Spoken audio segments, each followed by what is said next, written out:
Udumo kuNkulunkulu kweliphezulu nokuthula emhlabeni kubantu abathokozelwa nguye. uJesu Kristu inkosi. Siyambonga uNkulunkulu kakhulu bangcwele, siyamdumisa ngendlela emangalisayo. Akekho noyedwa ofana naye, akekho noyedwa esingamlinganisa naye balingane. Udalile izulu walendlala, wawudala umhlaba uphanyekezeni. uJesu Kristu inkosi. Siyambonga kakhulu uNkulunkulu. Izolo besilaphaya eMandeni KwaMasomonco. Lilikhundela igama. eMandeni lapha eduze kwaKwaSithebe besinenkonzo khona ekhaya kwaNdlovu, lapho ibranch ikhona, ibranch yasentabeni lapha ekhaya kwaNdlovu. Simbonge namanje uNkulunkulu ngomama uNdlovu nobaba uNdlovu esaziphumulela ukuyena waqala umsebenzi. Uma uyilalelile inkonzo yayizolo, uzwile echaza umama uNdlovu ukuthi kufikwe kanjani ekuthenini intaba yendlu kaJehova kuyabonelelwa izikhonzele kuleli ekhaya. Siyambonga uNkulunkulu wethu kakhulu, siyamdumisa. Nokho-ke siphuzile ukubuya besibhekene nomhlangano engiwuthathe kancane wagcina umude ngendlela emangalisayo. Nokho-ke siyamthemba uNkulunkulu, akihluleki. uNkulunkulu wethu uyanqoba ngaso sonke isikhathi. Siwuthathile-ke lo mhlangano neziphumo zawo sakuphonsa enkosini yethu uJesu Kristu. Yena-ke elakhe icebo lingevinjwe umuntu. Ayike angidlule lapho. Siyambonga uNkulunkulu wethu. Siqala iviki elisha ilanga lanamhlanje xolo umsombuluko ziyisishiyagalombili enyangeni kaJune. Ibimnandi inkonzo izolo. Bangikhumbuza umama wami. Bangikhumbuza umama wami. Intombi engizalayo yakwaYiqubu. Ngizalwa umaYiqubu phela mina. Ngizalwa umaYiqubu. Omunye womama owayekanye nobaba umfundisi besungula imishini.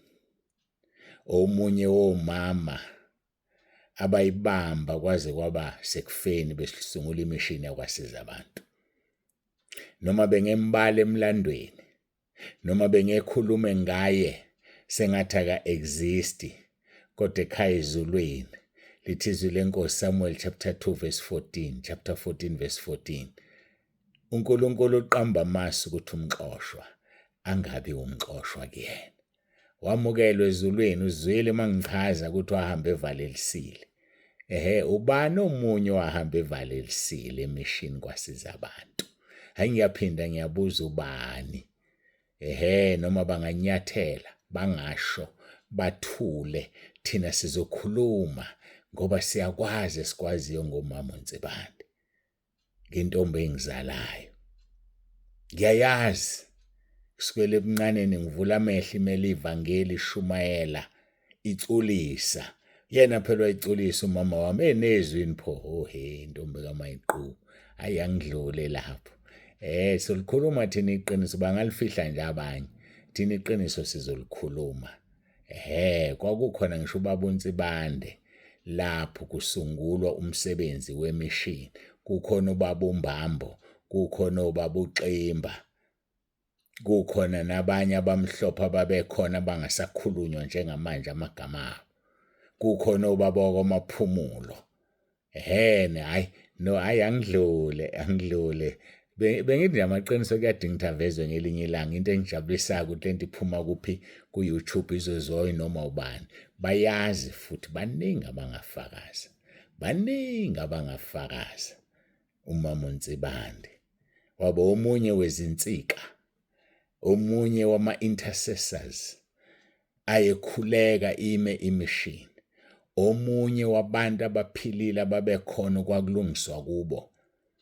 Uthola ulayini ube mude, ube ulujenga, bonke abanye sebelele, kodwa yena wamsebenzela uNkulunkulu uze eshaya u-12 ebusuku elungisisa, evumisa. Madoda, zofa iy'nsizwa yisala ibongo. Hayi-ke bengidlula ngoba ngixoxeliwe ukuthi izolo bekuhlangenwe kukuhle, kumnandi. Kuwo wonke umlando okhulunyiwe, isalukazi sami asisaphathwa nangegama. Saziphumulela ngo-2004 sisebenzile. Hayike bengidlula-ke lapho. uJesu Kristu inkosi. Ngibonga uNkulunkulu-ke kuwo lowo mzimba engalala kuwo. Uvuse ibandla elisimangaliso njengamanje elibizwa ngokuthi kusentabeni yendlu kaJehova kuyabonakelelwa. Wavusa ibandla elihlanganisa amabandla, ikhaya lezwi, WhatsApp group enabantu abangaphezu ka-10,000.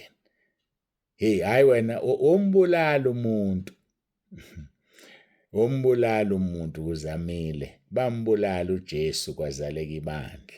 Uthatha uhlamvu lombila lifake enhlabathini ulingcwabe luzozala inhlamvu eziningi nezikhwebe eziningi.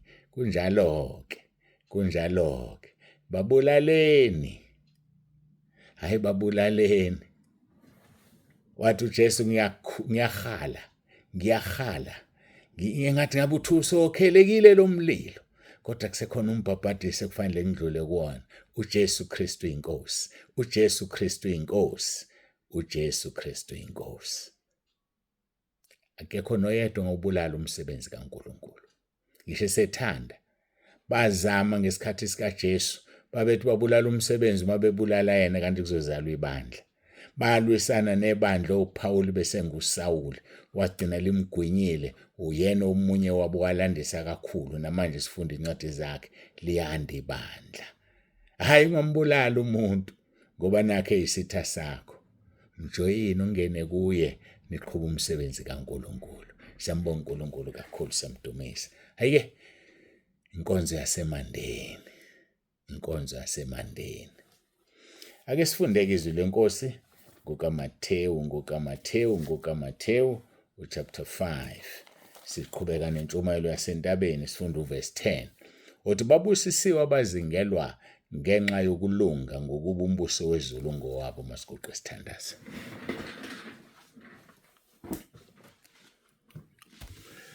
Siyakubonga uNkulunkulu wethu nomusa, siyakudumisa. Akekho ufana nawe, akekho njengawe. Siyakubonga uNkulunkulu wezulu. Siyakubonga uNkulunkulu nomusa. Ngiyacela ukuthi ube phakathi kwethu nakule nkonzo. Ukhulume, uzambule ngoba uNkulunkulu ozambulayo. Ngiqalekisa yonke imimoya, amadimoni, amandla obumnyama njengamanje. Qalekisa bonke abamelene nokuthi uJesu Kristu inkosi njengamanje. Qalekisa bonke abamelene nabathi uJesu Kristu inkosi njengamanje. Qalekisa bonke abamelene nomsebenzi wakho wenziwayo entabeni yendlu kaJehova kuyabonelelwa. Abafuna ukubulala, abafuna ukucisha, abazi ukuthi bamelene nobani. Nkosi Jesu vela, bonakala kubona. Thina siyakwazi sikubonile. Ngeke sithule singakhuluma esikwaziyo esingofakazi bakho. Siyabonga uNkulunkulu wethu, uthatha udumo namanje. uJesu Kristu inkosi. uJesu Kristu inkosi. uJesu Kristu inkosi. Amen.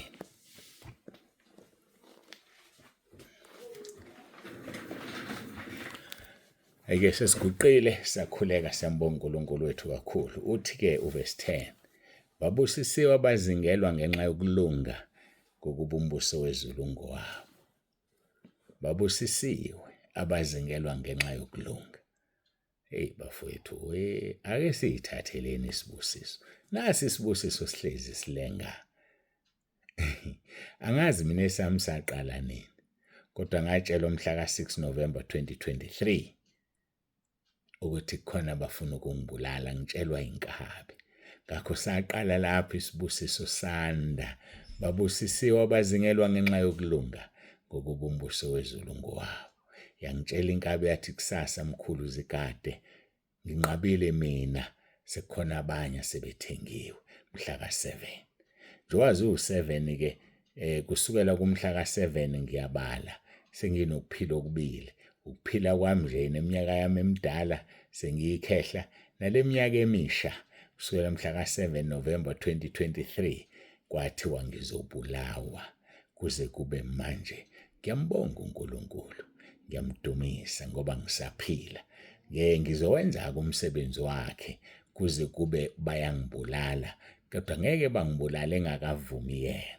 Babusisiwe abazingelwa ngenxa yokulunga ngokuba umbuso wezulu ungowabo. hayi bangenzela isibusiso, bangilethela isibusiso nje, ngiyihlalele Nkosi yami, bafike basithi gidlabeze. Siqhubeka-ke noverse 15. Mhlambe ngoba sekuqala isonto, ake ngibuyele lapha kuverse 14. 1 Peter chapter 3. 1 Peter chapter 3 siqhuba-ke uverse 10 kaMatthew chapter 5 sichaza yena. Uthi verse 14, kepha noma nihlupheka ngenxa yokulunga nibusisiwe. Ningesabi ukwesabisa kwabo, ningakhathazeki. Bafowethu, hayi ngoba bayasabisa abantu. Mawungenayo lo ngaphakathi kwakho ungagcina uswesaba ugodola. Hayi thina sinandaba ukufa sikwesabi ngoba kuzosithatha kusingenise kuphi? Ezulwini. Ningesabi ukwesabisa kwabo, ningakhathazeki. Sekuverse 15-ke. Uthi kepha mngcweliseni uKristu abe inkosi ezinhlizweni zenu. Nihlale ningabalungela ukubaphendula bonke abanibuza isizathu sethembele kini. Nihlale ningabalungela ukubaphendula bonke abanibuza isizathu sethembele kini. Kodwa kube ngobumnene nangokwesaba, nibe nonembezo omuhle, ukuze kuthi kulokho abanihleba ngakho bajabhiswe laba abathuka uhamba kwenu okuhle kuKristu. Bajabhiswe labo abathuka ukuhamba kwenu okuhle kuKristu. Bafowethu, ngoba basazojabhiswa. Ngisho mina nalabo abathi ngithwele, bathuka ukuhamba kwami okuhle kuKristu, basazojabhiswa. Ukuthi bazojabhiswa kanjani-ke, only God knows. But bona basazojabhiswa. Okwami ukumngcwelisa uKristu abe inkosi enhlizweni yami. Ukuze abe inkosi enhlizweni yami, funa ngihlale ngisho ngizikhumbuza ngithi uJesu Kristu inkosi. uJesu Kristu inkosi. uJesu Kristu inkosi. Nginethemba ubusho kanye nami nawe. Mngcweliseni uKristu ezinhlizweni zenu. Mngcweliseni uKristu abe inkosi ezinhlizweni zenu. Nihlale ningabalungele ngoba mayise senhlizweni yakho uhlala ngomoya ongcwele. Wathi uJesu esahamba, bazonishaya, banikhaphele emasinagogeni, banikhaphele emphakathini. Kodwa ningakhathazeki ngokuthi niyophendula nithini. Ngoba umoya ongcwele uyonipha ngaso leso sikhathi okufanele nikusho. So asesabe. Asesabe. Ngisibekile isihogo kwabalwa nokuthi uNkosi uJesu iyinkosi. Ngoba ngazi ukuthi yini kubona. Ngisibekile isihogo. Siyeza, sivutha njengomlilo, kanti siwumlilo. Bakithi, bantu hambe behlonyekiswa nje. Behlonyekiswa. Ngoba behehwa ngemali. Nami ngangahehwa ngemali. Ngahehwa ngemali. Angazi noma uyangizwa yini. Ngahehwa ngemali. Kwathola ukuthi ngadonsa ngendlebe mina mhla ngibizwa. First instruction yaphuma emlonyeni weNkosi uJesu. Yathi ngakhela ibandla lami, ngagijimisa imali ngegama lami njengoba benza abanye abefundisi. So the first instruction. So ngake ngazanywa nami ngemali. Kodwa lithi bayadlala nje. Bayadlala nje. Bafuna ukungamina imali, bafuna ukungithulisa ngemali. Yini imali? Imali yasemhlabeni. Ekho into ngithulisa ngemali mina. Ngoba uNkulunkulu engimkhonza uyanginika imali. Akudonate la. Akuyonhlangano yema-donations le. Ayasidonate la. Siyanikela. Sinikele bese uNkulunkulu esibusisa, sidonate. Uma uza nengqondo yokudonate wena ngiyadabuka, sidonate la. Ayasidonate. Mina nje ngiyagoqa, uNkulunkulu athinta umuntu alethe imali. Finish. Abe sembusisa futhi. Akayilethi kuphele kanjalo. Abe sembusisa. Angithengwa ngamali. Uzungacabangi nje ukuthi uzofika uzongithenga, khipha imali ukuthi ngivala umlomo ungayikhulumi lento ngoba nakho wena into zakho ziyaphazamiseka emkhathini. Never on a Sunday. Never on any day of the week. Never. Ngiyambonga uNkulunkulu kakhulu. Kepha mngcwelise uKristu enhlizweni yakho. Mngcwelise uKristu abe inkosi enhlizweni yakho bese uhlala ulungele ukubaphendula bonke. Abakubuza ngesizathu sethembele kuwe. Athi verse 16 kodwa kube ngobumnene singalwi ayasilwe. Yangizwa nami ngikhulumela kahle phansi umoya upha ayangilwi ngobumnene nje ngizokutshela ngobumnene lithi kodwa kube ngobumnene nangokwesaba simesaba uNkulunkulu. Hayi abantu sibesaba abantu. Uthi uJesu Matthew chapter 10 verse 28 ningabesaba abantu ababulala umzimba bengenakwenza lutho emva kwalokho. Mesabeni othi esebulele abe namandla. Nansi indaba. Unamandla esebulele ukuthi aphonse esihogweni umzimba nomphefumulo. Ngakho-ke yikho kufanele simesabe. Sikhulume ngobumnene. Sibe nonembezo omuhle. Ungathi ukhuluma into unembezo ubukulahla. Ukulahla unembezo. Ukulahlelani? Ngoba phela ukhuluma amanga.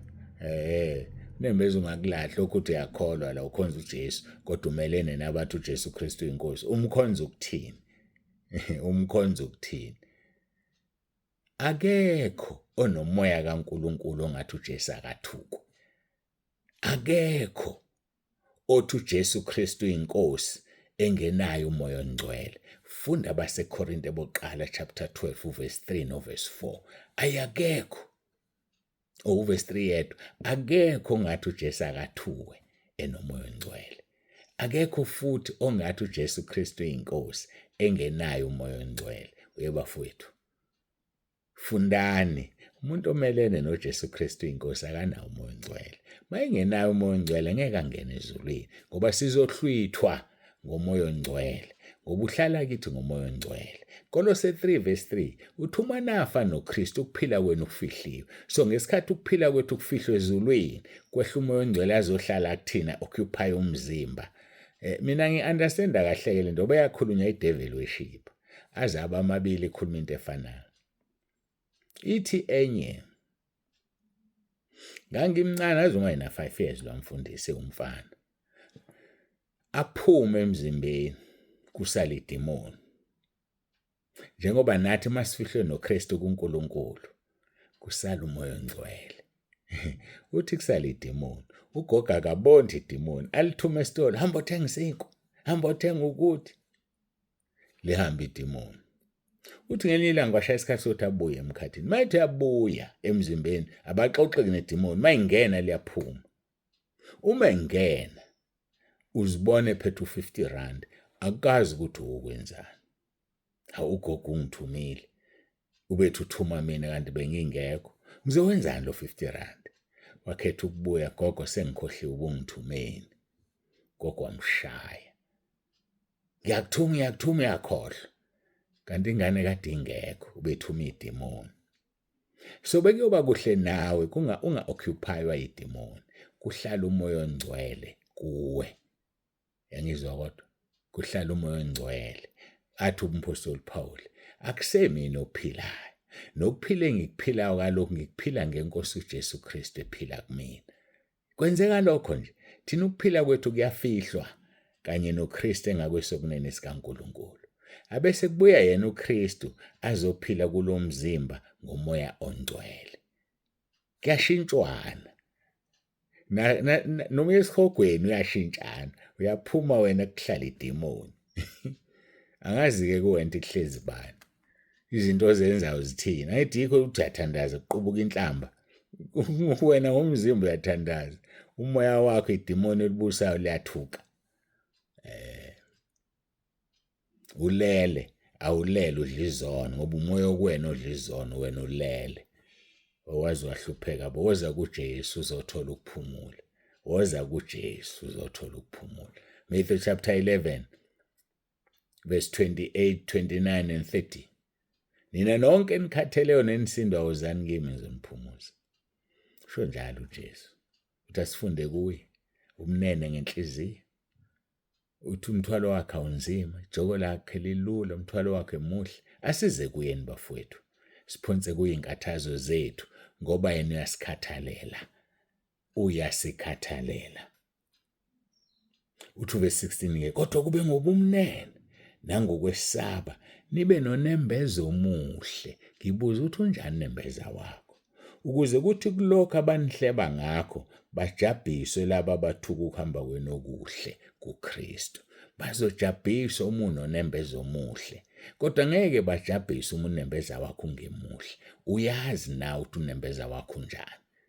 Uyazi nawe, wena wazi kahle ukuthi le nkinga obhekene nayo nje wayiqala kanjani wena. Uyalibona futhi iphutha lakho ukuthi awufuni ukulamukela. Awufuni ukulamukela iphutha lakho. Unephutha, wayiqala lento ngorongo. Awuyiqalanga enkosini. Yikho unembeza wakho ungemuhle nje. And uma ungaphenduki uzosha esihogweni. Ngizokutshela nje mina ngeke ngikufihlele. Angikujaji, ngiyakutshela. Abenza okwenzayo bagcina esihogweni. Ngokuphoxa umsebenzi kaNkulunkulu. Aliphoxa ivangeli likaNkulunkulu. Musuveza ithuba lokuthi izitha zikaNkulunkulu zimhlambalaze. Hayi ungakwenzi lokho. Kodwa ngiyazi uzokwenza ngoba unenkani. Uzokwenza ngoba kuwena uSathane idemoni eliphila kuwe. Uzothi usukwenzile uthola umvuzo wedwa ususha selilapha yalona. Nokho-ke okusemqoka ilokhu ukuthi asimngcwelise uKristu. Asimngcwelise uKristu abe inkosi enhlizweni zethu. Sihlale silungele ukubaphendula labo abasibuza ithemba lethu. Kodwa sibaphendule ngobumnene nangokwesaba, sibe nonembezo omuhle. Wangeke ukusiza umphendula umuntu ondulahlwa unembeza. Ube nonembezo omuhle ukuze kuthi kulokho ohletshwa ngakho bajabhiswe labo abathuka uhamba kwakho kuhle kuKristu. Bajabhiswe ngoba bazobona ukuthi akunjalo. Ngiyambonga uNkulunkulu nonembezo omuhle omhlophe ukuthi angithwele. Inkinga yabantu ukuthi babona uNkulunkulu engenzela izinto kanti akenzeli mina, uzenzela yena ukuthi kufanele kube nomuntu amsebenzisa ukuze zenzeke. Akenzeli mina, maye babuka mina bahlula ukudlula kimi. That is their problem. Akenzele mina uNkulunkulu. Konke lokho okubona akusikhona okwami. Mina okwami kusezulwini. Elami ifa lisezulwini, akusilona elami leli. Elabantwana bakhe. Afuna bethola indawo yokumkhonza, bamkhonze ngobungcwele nangokumbabaza nangokumesaba. Siyambonga uNkulunkulu, angigoqe ngikhuleke. Simbonge ngale nkonzo yethu. Ngokugcina inkosi ngithemba ukuthi sizoqhubeka sibuke ukuthi fanele bajabhiswe kanjani abasilebayo. Sifike na ku-17 wakhe uFirst Peter chapter 3 siphansi kwesisekelo esikuMatthew chapter 5 verse 10. Sigoqe sikhuleke.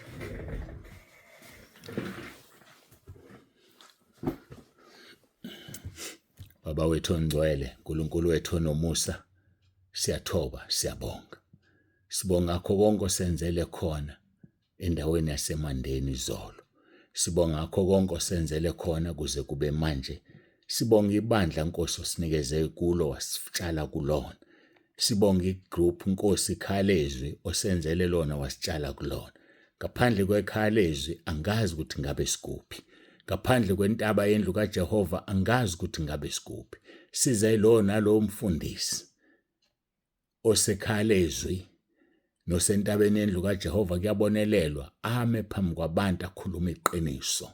Ngoba uqale kusiya umuntu ogodla inkemba yakhe egazini.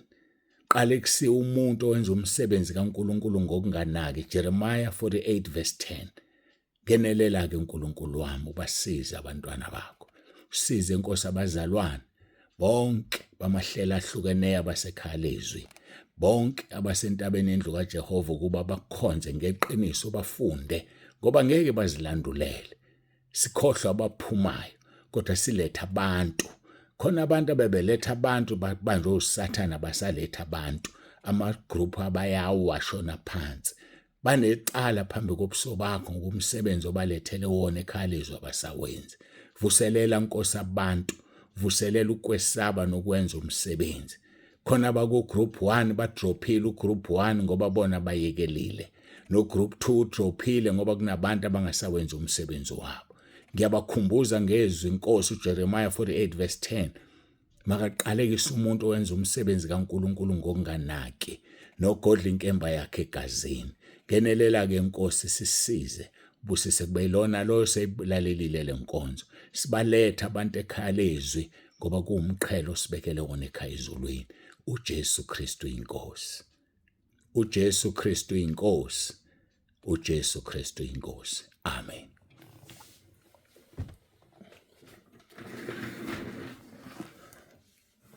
Siyambonga uNkulunkulu kakhulu, siyamdumisa abangcwele Baba uNsibande, usiyavalelisa uthi uJesu Kristu inkosi.